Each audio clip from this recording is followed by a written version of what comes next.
Здравствуйте, дорогие телезрители!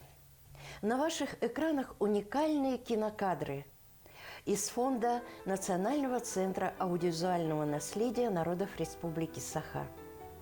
1975 год. Оператор Николай Сантаев. Торжественный вечер, посвященный 50-летию Якутского драматического театра. И вы знаете, это не единственная кинопленка, которая отражает страницы истории прославленного коллектива. Каждый раз, вглядываясь в эти черно-белые кадры, эксперты отчетливо чувствуют ход времени и испытывают некоторое бессилие от того, что они не могут запротоколировать судьбы носителей театра. И очень отрадно отметить то, что эксперты имеют возможность вычленить счастливые театральные судьбы.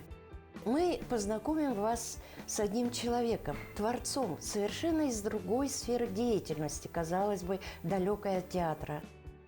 Универсальный специалист своего дела. Таких людей называют «люди за кадром», а в нашем случае следовало бы подчеркнуть «человек-легенда».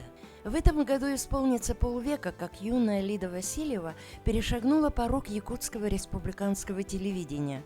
Очарованная профессией, она освоила массу творческих секретов телережиссуры, переняла бесценный опыт именитых коллег, учителей, мастеров с большой буквы. Это был золотой век якутского телевидения.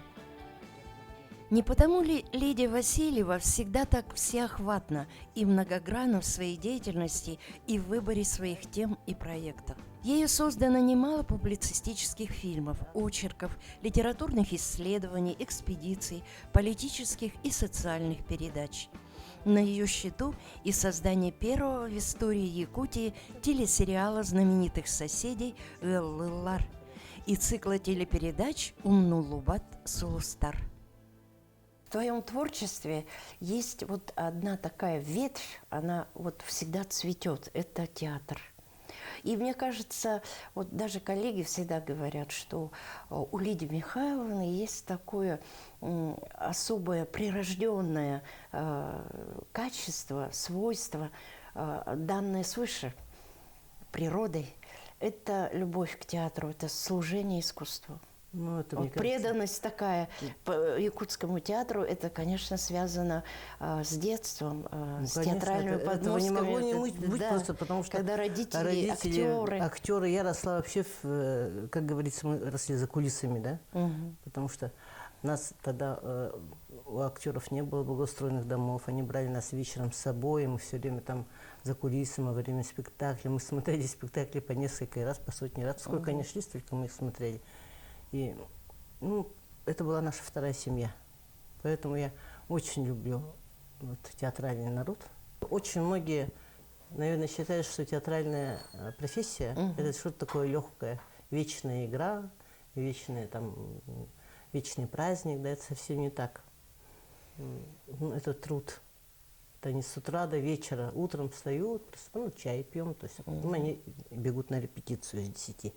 Прибегают с 10 в час где-то после репетиции домой, им надо обязательно отдохнуть. Потом они начинают заниматься настраивать голос, там, свой язык отрабатывать. Мама весь день до сих пор запомнила трололо, тралала, и вот эти всякие шла Маша по шоссе, эти всякие поговорки, три наши.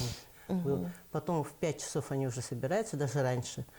И в 5 уже отплывают, потому что у них раньше спектакль с 7 часов, это надо гримироваться. То есть где-то в 4:30 их дома не было. Спектакли всегда очень большие, долго.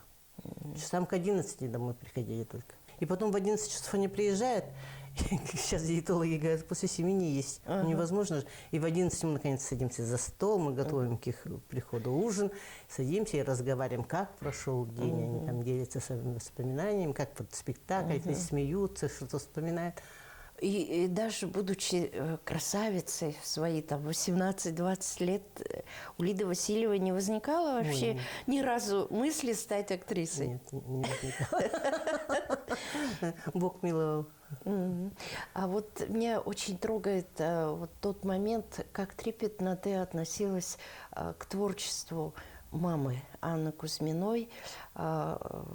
когда всегда сопровождала ее и всегда как бы поддерживала вот этот цикл передач «Умнуллубат Сулустар». Как он вообще возник?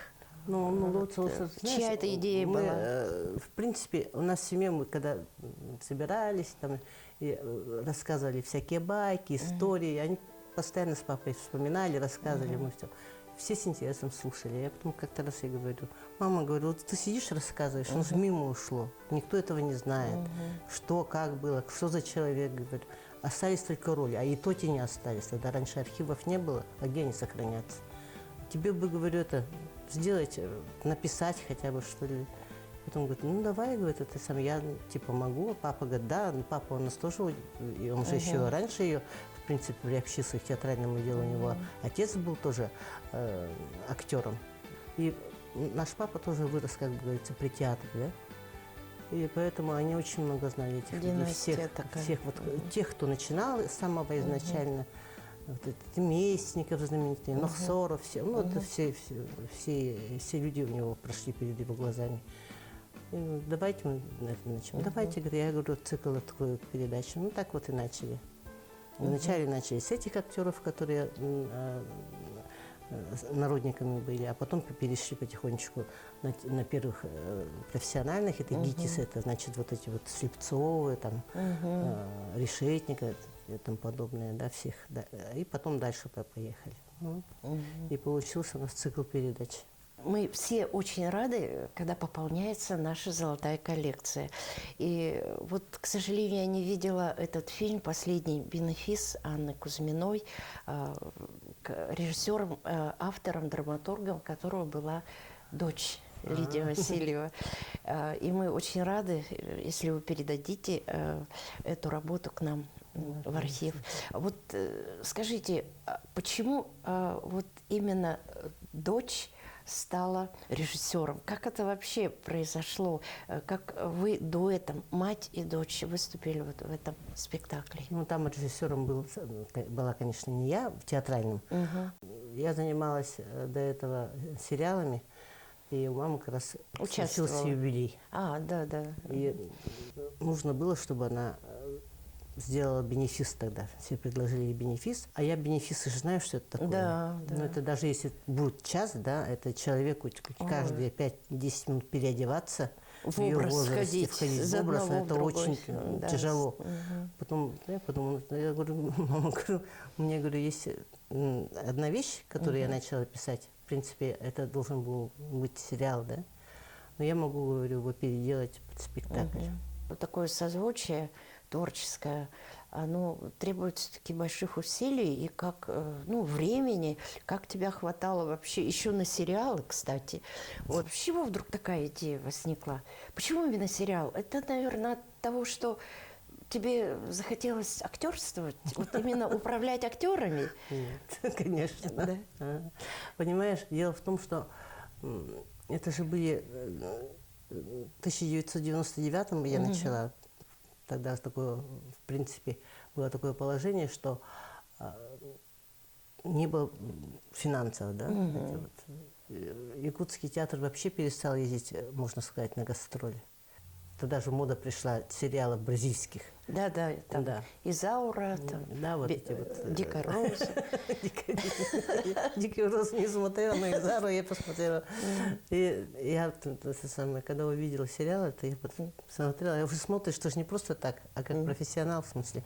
Это сегодня у нас есть дирекция. Да, сейчас у нас дирекция, продюсеры, и чего только нету, и день изыскивается. Тогда, когда я начинала работать, я взяла тех людей, которые будут... Сначала поговорила с ними. И потом, у меня команда же была, у нас было всего 3 человека. Это, значит, телеоператор Каменев Иннокентий Иннокентьевич и Павлов Аял Платонович. Замечательные ребята, да. И мы вдвоем тоже как семья работали. Потом к нам присоединился уже звукорежиссер, который озвучивал в конце. А так вообще великолепно отработали. Они у меня и за осветителей, и за водителей, и за черт знает что были. Нашли такую деревню, где, в принципе, она компактная такая. Все друг друга знают. Нас очень хорошо встретили население. И практически во всех квартирах и домах мы там снимали. НВК-то почему смотрят и любят Иву Лусахи? И смотрят его, в принципе, старшее поколение, и молодежь, может быть, не смотрит. А дело в том, что у нас очень доброе телевидение, как сказать-то, созидающее.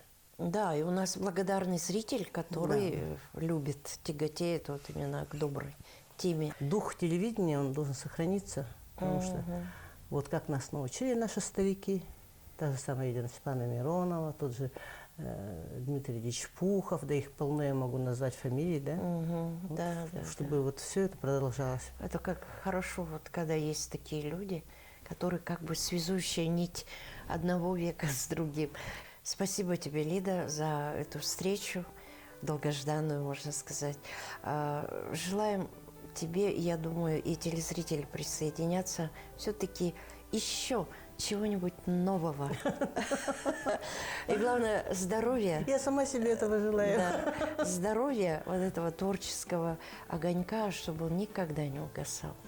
Спасибо тебе, твоим родным, близким и Тебе коллегам. спасибо большое.